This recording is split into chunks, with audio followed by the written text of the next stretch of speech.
Sim. E tem um pouco dessa coisa, né? Você falou muito bem do juramento dos médicos, né? Que até queria perguntar para a doutora Mariane. Quando você milita pela medicina canábica e como você milita o fato de você ser uma mulher negra numa profissão, né, doutora Mariane, que também é dominada por um certo elitismo. É um combate diário isso, né? É um combate que vem, na verdade, desde a faculdade, porque é muito complicado você fazer a faculdade de medicina atualmente no Brasil, em relação a principalmente quem são pessoas menos favorecidas financeiramente.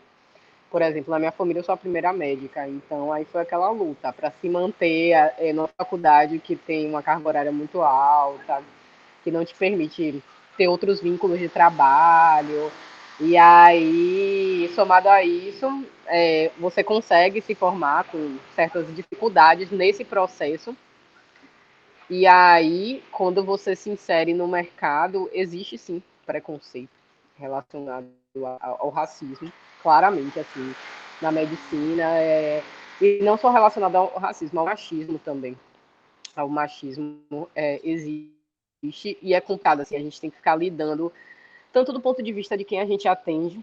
Por exemplo, eu como uma pessoa jovem, negra, muito comumente em vários lugares que eu já trabalhei, me perguntaram se eu era estagiária, se eu era enfermeira, e esse tipo de coisa, assim, claro que gera um incômodo pelo fato, não exatamente de me perguntar se eu sou enfermeira, não, que a profissão, claro, super importante, mas porque a pessoa me olha e já pensa que eu sou de uma determinada profissão. E às vezes mesmo escrito na minha roupa, né, na minha vestimenta, que eu sou médica mesmo assim, me perguntam. E, por exemplo, no lugar que eu trabalhava, que o enfermeiro era branco, as pessoas pensavam que ele era médico. E as pessoas sempre me perguntavam se eu era estagiária, se eu era enfermeira. Então, são desconfortos, mas que ao mesmo tempo também você serve de inspiração para pessoas. Então, eu, por exemplo, sirvo de inspiração. Tem pessoas, desde pacientes, que chegam para mim, aí vem perguntar coisas do tipo sobre minha carreira, há outros estudantes também que me seguem. Eu já fiz também atividade em escola pública aqui em Salvador. E é legal você se servir como inspiração para esses jovens que eles vão se identificar com sua história, com sua luta. Então, ao mesmo tempo que tem essas dificuldades de você ficar lidando com esse tipo de situação mais desagradável, há também esses respiros de esperança mesmo, de saber que você tem um papel político. Você, todo dia, quando você vai trabalhar, quando você veste aquele jaleco, você ocupa aquela posição, queira ou não, que é uma posição de poder.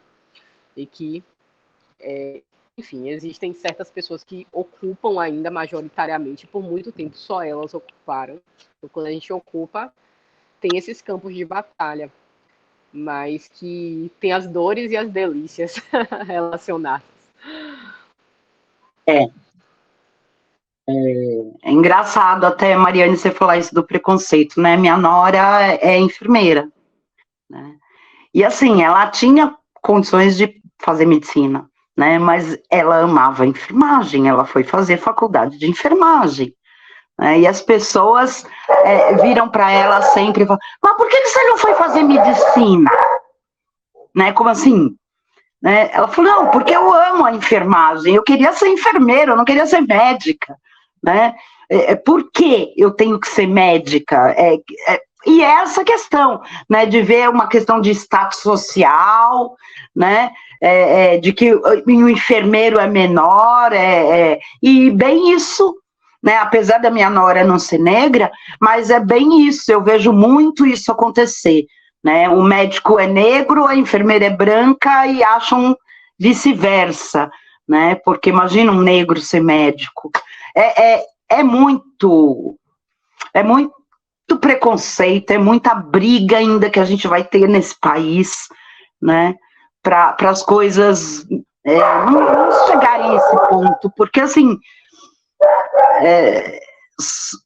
como pode, né, um preconceito racial profissional, né, pela cor da pele? Eu não compreendo isso, né? Tipo, não, nem vou comentar, porque eu já ouvi tanta coisa, né? Principalmente em hospital público, Porque é incrível, né? A pessoa tá lá no hospital público, ela não tem condições de ter um convênio médico, né? Nem de fazer um atendimento particular.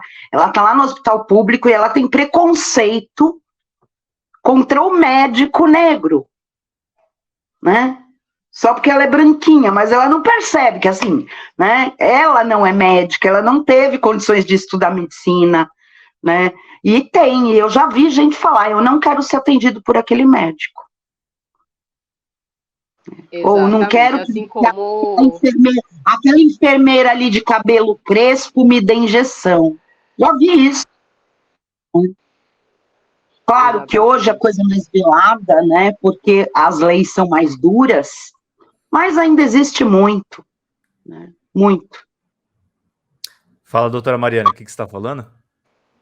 Não exatamente, estava concordando. Por exemplo, essa questão estética, para você ver como faz diferença. Das vezes que eu já coloquei trança, eu senti que meu tratamento foi pior do que quando eu não estou de trança, por exemplo. Então você vê como o racismo é muito forte no Brasil. E até relacionado à própria questão da cannabis, da maconha. Que a proibição tem muitos aspectos relacionados ao racismo. Juntou duas questões, né, doutor? Exatamente. E a própria falta de acesso. Porque o acesso tem que ser uma política de saúde. Então, quando você tira o direito das pessoas de acessarem somente pessoas que têm uma certa condição financeira, você está impedindo que as pessoas tenham acesso a um direito à saúde. Então, isso, de certa forma, quem são os que não estão tendo direito a acesso à saúde? Né? Quem são essas pessoas? E quem é que está tendo acesso? Então, aí, nós vemos que tem políticas que são racistas. Justamente é o racismo estrutural, isso.